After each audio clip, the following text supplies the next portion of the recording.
الحمد لله رب العالمين والصلاة والسلام على سيد الأنبياء والمرسلين وعلى آله وصحبه أجمعين أما بعد فأعوذ بالله من الشيطان الرجيم بسم الله الرحمن الرحيم يا أيها الذين آمنوا أنفقوا من طيبات ما كسبتم ومما أخرجنا لكم من الأرض ولا تيمموا الخبيث منه تنفقون ولستم بآخذيه إلا أن تغمضوا فيه واعلموا أن الله غني حميد صدق الله العظيم اللهم أرنا الحق حقا وارزقنا اتباعه وأرنا الباطل باطلا وارزقنا اجتنابه رب اشرح لي صدري ويسر لي أمري واحلل عقدة من لساني يفقهوا قولي اما بعد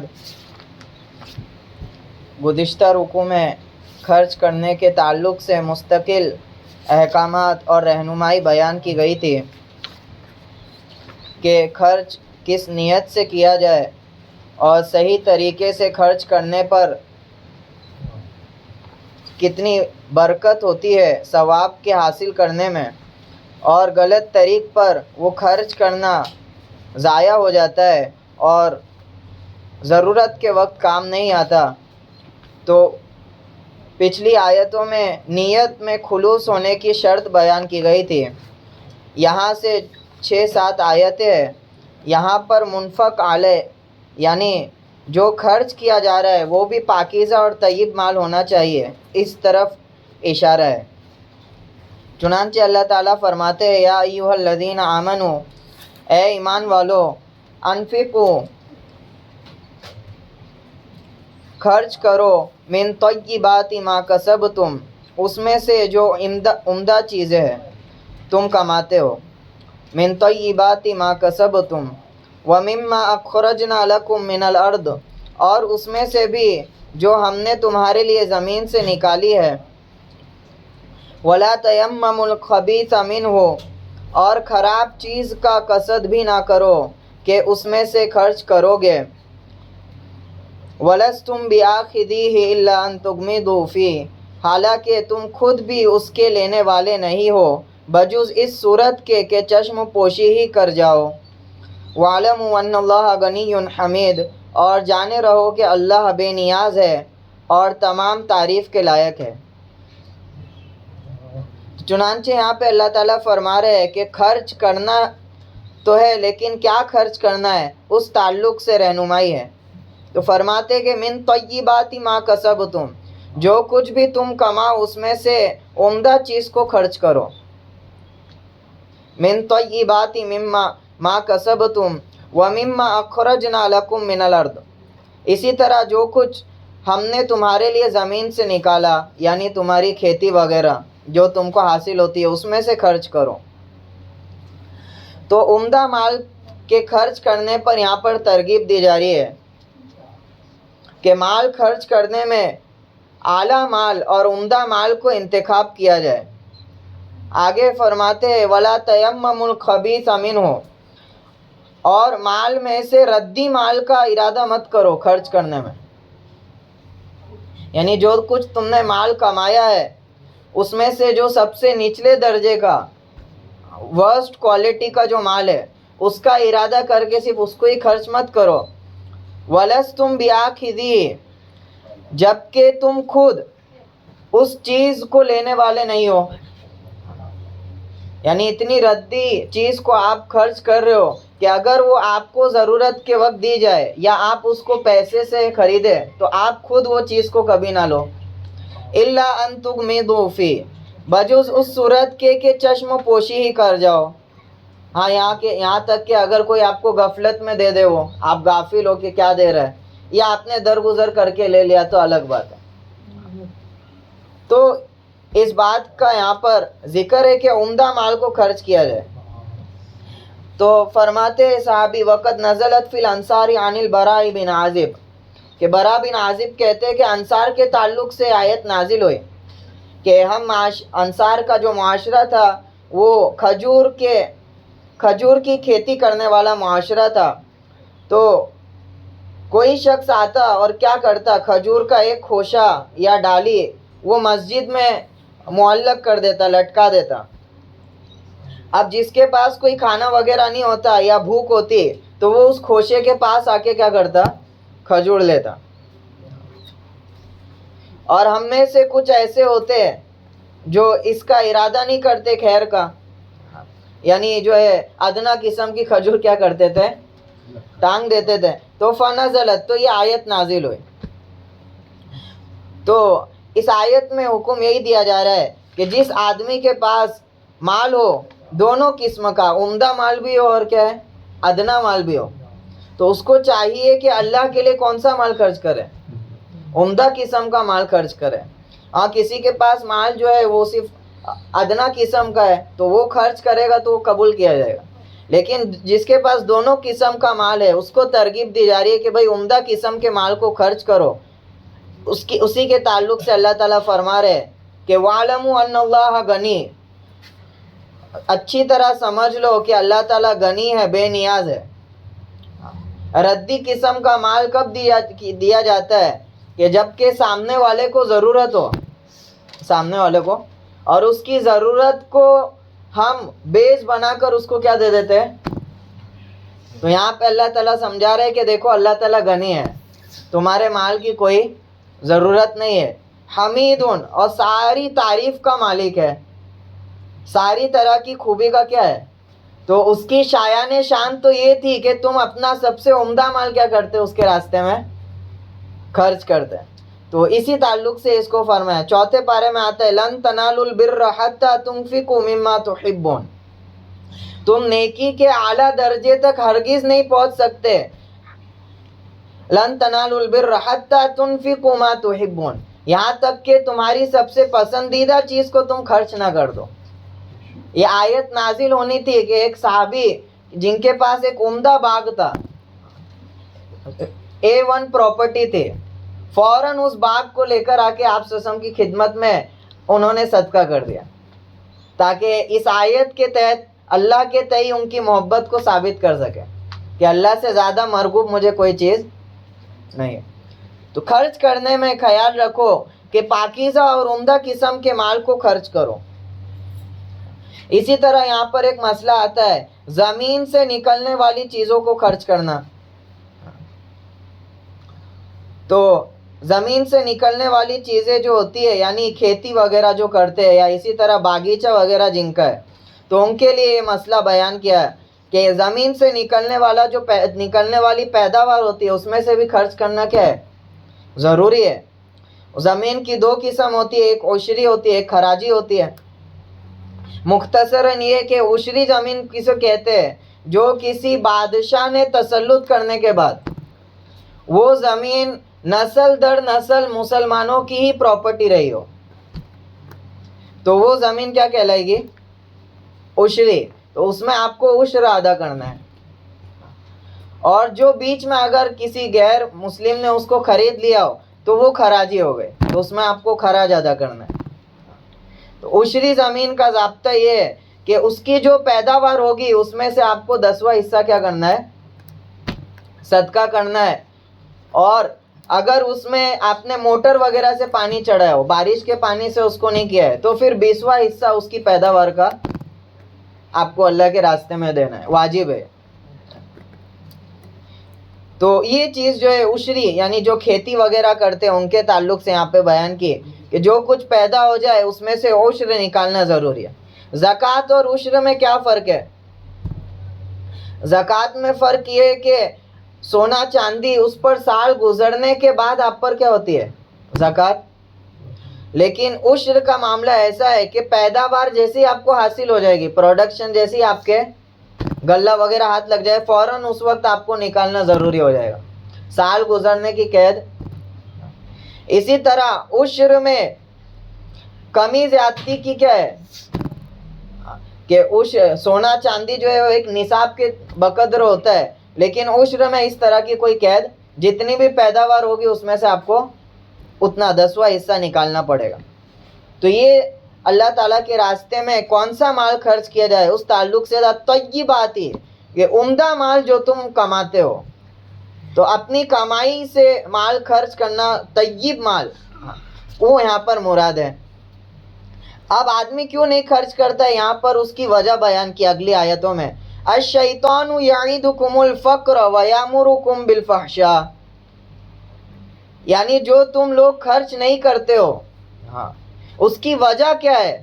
تو اللہ تعالیٰ یہاں فرماتے ہیں شیطان تمہیں محتاجی سے ڈراتا ہے، فقر سے ڈراتا ہے۔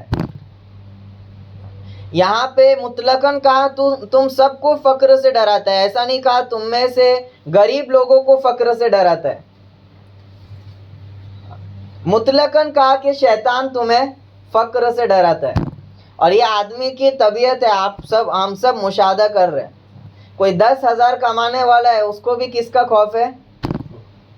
اور کوئی 1,00,000 روپے کما رہے تو اس کو بھی کس کا خوف ہے؟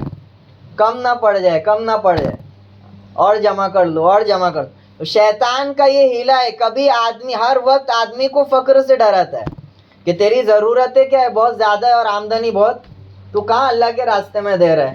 وَيَأْمُرُكُمْ بِالْفَحْشَاءِ، جب فقر کا ڈر آدمی کے دل میں آ جاتا ہے کہ میری ضرورتوں کے لیے مال کم ہے، تو اب شیطان اس کو فحش بات کا حکم دیتا ہے۔ یہاں پر فحش سے مراد ہے بخل، کہ جب آدمی کو اپنی ضرورت کے پورا نہ ہونے کا خدشہ آ جاتا ہے، ٹینشن آ جاتا ہے، تو اب شیطان اس کو حکم دیتا ہے کہ اب مال کو روکے رکھ، کہاں دے رہا ہے۔ تو فحشہ سے مراد یہاں پہ بخل ہے۔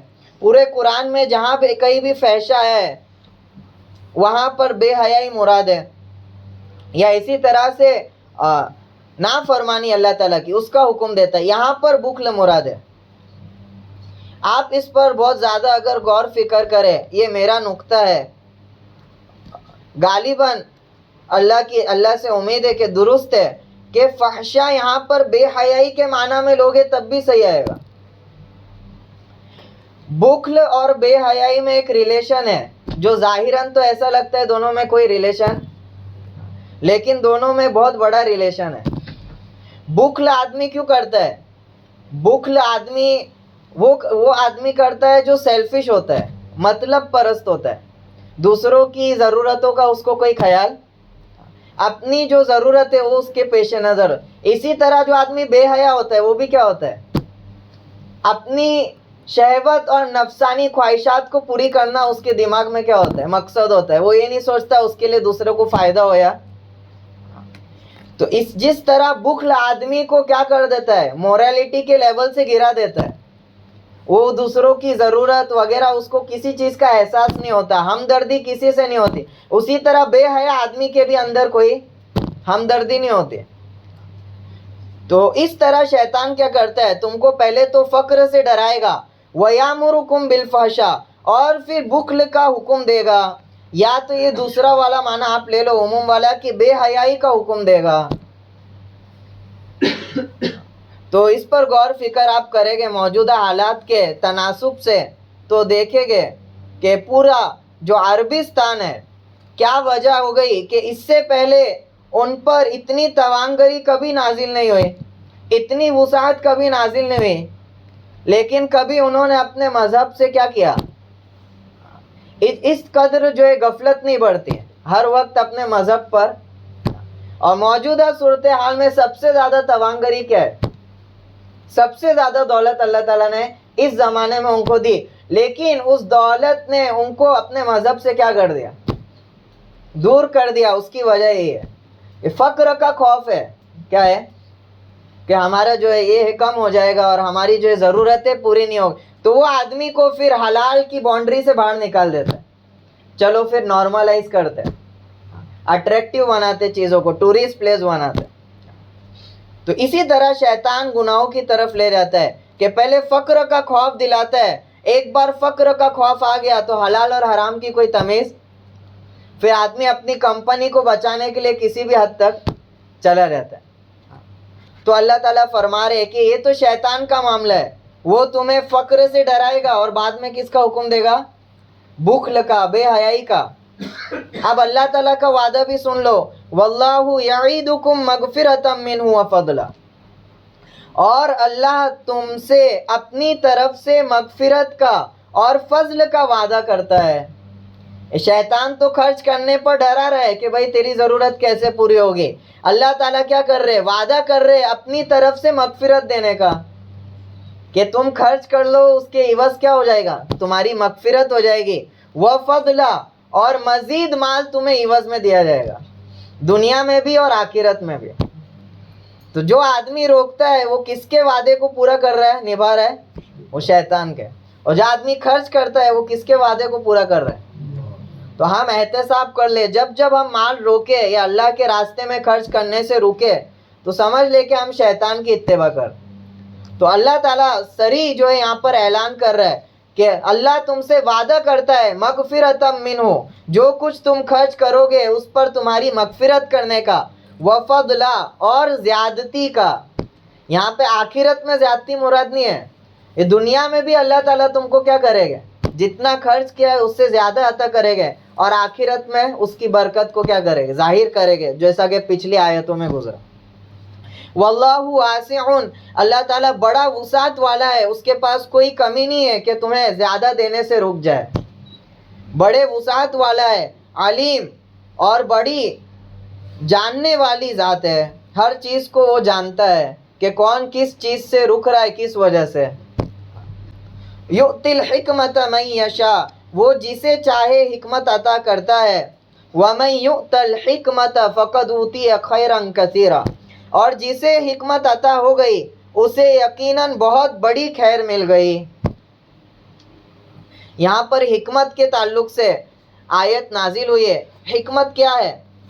اس کے تعلق سے بہت ساری اقوال ہے. چنانچہ سدی کہتے ہیں هو النبوۃ، کہ حکمت وہ نبوت ہے. اور ابن عباس کہتے ہیں کہ وہ قرآن کو جاننا ہے، اس کے معنی سمجھنا ہے، اس کے علم کو جاننا ہے، اور کون سی آیت پہلے نازل ہوئی کون سی بعد میں ہوئی اس کو جاننا ہے. اسی طرح قتادہ اور مجاہد کہتے ہیں الحکمت الفقہ فی القرآن، قرآن کو سمجھنا یہ حکمت ہے. اور مجاہد کہتے ہیں کہ صحیح بات کا فیصلہ کر لینا قول اور عمل میں یہ حکمت ہے. اور زید کہتے ہیں کہ حکمت دین میں سمجھ بوجھ کو حاصل کرنا ہے. من یرید اللہ بہ خیرا یفقہہ فی الدین، جس کے ساتھ اللہ بھلائی کا معاملہ فرماتے ہیں اس کو کیا دیتے؟ دین میں. اور دین میں سمجھ بوجھ جس کو آ گئی وہ حکمت ہے. مالک بن انس کہتے ہیں المعرفۃ بدین اللہ والفقہ والاتباع لہ، کہ دین کی سمجھ بوجھ رکھنا اور اس کی پیروی کرنا یہ حکمت ہے. تو یہ الگ الگ اقوال ہے. اسی طرح ایک اقوال آتا ہے الحکمت طاعت اللہ والفقہ فی الدین، کہ اللہ تعالیٰ کی اطاعت کرنا یہ حکمت ہے. تو چنانچہ یہ ساری حکمت کا خلاصہ یہ ہے کہ کسی عمل یا قول کو اس کے تمام اوصاف کے ساتھ مکمل ادا کرنا یہ حکمت ہے. حدیث میں آتا ہے راس الحکمت خشیت اللہ، حکمت کا سر چشمہ کیا ہے؟ وہ اللہ کا خوف ہے. تو حکمت کو آسان الفاظ میں اگر میں سمجھاؤں تو صحیح وقت پہ صحیح فیصلہ کرنا، صحیح وقت پہ صحیح کام کرنا، اس کی رہنمائی مل جانا، یہ کیا ہے؟ حکمت ہے. اور صحیح عمل کی جو رہنمائی ملتی ہے اس کا اعلیٰ درجہ کیا ہے؟ اس کا اعلیٰ درجہ نبوت ہے، کہ نبیوں کو اللہ تعالیٰ سب سے بہترین عمل اور قول کی کیا دیتے؟ توفیق دیتے. اسی طرح صحیح عمل کا پتہ ہمیں کیسے پڑتا ہے؟ قرآن شریف سے پتہ چلتا ہے. اس لیے کہا کہ قرآن شریف کو سمجھنا کیا ہے؟ حکمت ہے. تو صحیح وقت پہ صحیح فیصلہ لینا. اب شیطان بھی یہاں پہ وعدہ کر رہا ہے، اللہ تعالیٰ بھی وعدہ کر رہے ہیں. نفس کی جنگ ہے اور اسی طرح اللہ تعالیٰ کے احکامات کی جنگ ہے. دنیا میں صبح صبح اٹھتے ہی یہ دو جنگیں آدمی لڑتا ہے. نفس اسے اللہ کی نافرمانیوں کی طرف لے جاتا ہے اور اللہ تعالیٰ کا وعدہ اسے احکامات کی طرف لے جاتا ہے. تو اب کون صحیح فیصلہ کرتا ہے صحیح وقت پر؟ تو وہی حکمت ہے. یؤتی الحکمت من یشاء، کون اپنا اپنی سمجھ بوجھ کا استعمال کر کر صحیح وقت پہ صحیح فیصلہ لے تو اللہ تعالیٰ فرماتے یؤتی الحکمت من یشاء. اب یہ جو حکمت ہوتی ہے سب کو نہیں دیتے اللہ تعالیٰ، جسے چاہے اسے دیتے. اور جسے حکمت حاصل ہو گئی فقد اوتی خیرا کثیرا، اسے بہت بڑی خیر کیا ہو گئی؟ حاصل ہو گئی. اسے توفیق حاصل ہو گئی کہ صحیح وقت پر صحیح عمل کرنے کی، بہترین عمل کرنے کے. تو اس وجہ سے اللہ تعالیٰ نے فرمایا خیرن کثیرا. لقمان حکیم علیہ السلام کے بارے میں آتا ہے جب ان سے اللہ تعالیٰ راضی ہوئے تو ان کو کچھ اختیارات دیے گئے تھے کہ آپ کس چیز کو اختیار کرتے، بادشاہت کو، مالداری کو یا حکمت کو. تو بڑے دانا تھے اور بڑے سمجھدار تھے، تو انہوں نے مالداری اور بادشاہت کو اختیار نہیں کیا، اللہ تعالیٰ سے کیا طلب کیا؟ تو پوری سورہ لقمان ان کے نام پر کیا ہو گئے کہ ابھی تک ہم ان کو کیا کر رہے ہیں، یاد کر رہے ہیں، ہزاروں سال ہو گئے. ایسی دانائی کی بات ہے. تو پیسہ ہو لیکن حکمت نہیں ہو تو کیا بن جائے گا وہ پیسہ آپ کے لیے؟ مصیبت بن جائے گا. کوئی بھی اسباب ہو لیکن حکمت نہیں ہو، اس کو استعمال کرنے کا صحیح طریقہ نہ ہو تو وہ چیز آپ کے لیے کیا بن جائے گی؟ وبال ہو جائے گی. اصل سرچشمہ حکمت ہے. وما یذکر الا اولو الالباب. اور نصیحت تو بس عقل رکھنے والے ہی قبول کرتے ہیں. یہ میری نصیحت تھی خرچ کرنے کے تعلق سے. اب تمہیں چاہیے کہ میرے وعدے پر یقین کر کے اس نصیحت کو قبول کر لو یا اسے سرسری سمجھ کر اعراض کر دو اور منہ پھیر لو. تو یہ خرچ کرنے کے تعلق سے کچھ آیات تھی. اللہ تعالیٰ ہم کو اپنے تمام صلاحیت اور اسباب کو اس کی مرضی کے مطابق صرف کرنے کی توفیق نصیب فرمائے. آمین یا رب العالمین. اللہم صلی علی محمد صلی اللہ علیہ وسلم. جز اللہ عنا محمد ما هو اہلہ صلی اللہ علیہ وسلم. لا الہ الا انت سبحانک انا کنا من الظالمین. لا الہ الا انت سبحانک انا کنا من الظالمین. یا اللہ ہم سب کے گناہوں کو معاف فرما. یا اللہ ہم سب کے گناہوں کو معاف فرما. یا اللہ تو ہی بخشنے والا ہے. یا اللہ تو ہی عزت دینے والا ہے. یا اللہ تو ہی دلیل کرنے والا ہے. یا اللہ یہ پوری زمین تیری ملکیت ہے. یا اللہ تو ہی حقیقی بادشاہ ہے. تو جسے چاہے جتنا ٹکڑا دے دے. یا اللہ جس سے چاہے سلطنت چھین لے. یا اللہ تو ہی اکیلا مالک حقیقی ہے. یا اللہ ہم تجھی سے مانگتے ہیں. یا اللہ ہمیں ذلیل و رسوا نہ فرما. یا اللہ قیامت میں بے یار و مددگار نہ فرما. یا اللہ اپنا بندہ بنا کر زندگی گزارنے کی توفیق نصیب فرما. یا اللہ تیرا بندہ بن کر قیامت کے دن اٹھنے کی توفیق نصیب فرما. یا اللہ اس دنیا میں ہماری سب سے بڑی دولت یہی ہے کہ اللہ تو ہمارا پروردگار ہے. یا اللہ اس دولت کی قدردانی کرنے کی توفیق نصیب فرما. یا اللہ اس نسبت کی قدردانی کرنے کی توفیق نصیب فرما. یا اللہ اس کا حق ادا کرنے کی توفیق نصیب فرما. یا اللہ ان لوگوں میں سے نہ بنا جن کے تعلق سے تو نے کہا وما قدر اللہ حق کا قدری، کہ ان لوگوں نے اللہ کی قدر نہیں کی جس طرح کرنی چاہیے تھی. یا اللہ ہم کو تیری قدر کرنے والا بنا. یا اللہ تیری کتاب کی قدر کرنے والا بنا. تیرے نبی کی قدر کرنے والا بنا. یا اللہ تیرے دین کی حفاظت کرنے والا بنا. یا اللہ ہمارے علماء یا اللہ اور اس علم کو سیکھنے سکھانے والوں کی حفاظت فرما. یا اللہ ان کو شان و شوکت عطا فرما. ہر طرح کی بری نگاہوں سے اللہ ان کی حفاظت فرما. یا اللہ ہماری مساجد و مدارس کی اللہ حفاظت فرما. یا اللہ ان تمام اداروں کو اور مستحکم کرنے کی ہم سب کو توفیق نصیب فرما. یا اللہ ان کو سر چشمہ بنانے کی خیر کا ہم سب کو توفیق نصیب فرما. یا اللہ ہماری مسجد کو مسجد نبوی کا نمونہ بنا. یا اللہ ہر طرح کی یا اللہ ضرورتیں یہاں سے لوگوں کی پوری ہو. یا اللہ اس اعتبار سے اس کو مرکز بنا. یا اللہ دینی دنیاوی ہر طرح کی راحت فراہم کرنے کا یا اللہ اس کو مرکز بنا. یا اللہ ہم سب کی صلاحیتوں کو ایک جٹ فرما. یا اللہ ہم سب کو مل کر تیرے دین کی بلندی کے لیے یا اللہ قبول فرما. یا اللہ جو کوئی پریشان حال ہے یا اللہ تو ان کی پریشانیوں کو دور فرما. یا اللہ خصوصاً یا اللہ فلسطین کے مسلمانوں کی حفاظت فرما. یا اللہ وہ اہل قرآن ہے. یا اللہ وہ قرآن والے ہیں. یا اللہ قرآن کے بطور قرآن کی بدولت یا اللہ ان کو عزت نصیب فرما. یا اللہ ان کی ذلت کو عزت سے اللہ مبدل فرما. یا اللہ ان کی ناکامی کو کامیابی سے یا اللہ تبدیل فرما.